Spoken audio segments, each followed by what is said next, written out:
Magandang araw mga kachika. Isa na namang nakakakilig na balita ang ating tatalakayin ngayon.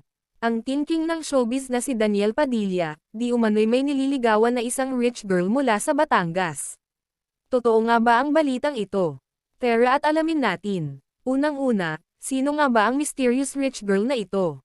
Ayon sa ilang mapagkakatiwalaang sources, napapabalitang may bagong apple of the eye si Daniel Padilla na isang kilalang pamilya mula sa Batangas. Marami ang nagulat dahil kilala si Daniel bilang isang private na tao pagdating sa kanyang personal na buhay. Sa mga nakaraang buwan, napansin ng mga fans ang ilang social media posts ni Daniel kung saan madalas siyang makita sa Batangas. Hindi ito nakaligtas sa mga mata ng mga netizens, lalo na't kamakailan lang ay nag-celebrate si Daniel ng kanyang 29th birthday kasama ang kanyang pamilya at mga malalapit na kaibigan sa Batangas. Habang walang kumpirmasyon mula kay Daniel o sa kanyang kampo,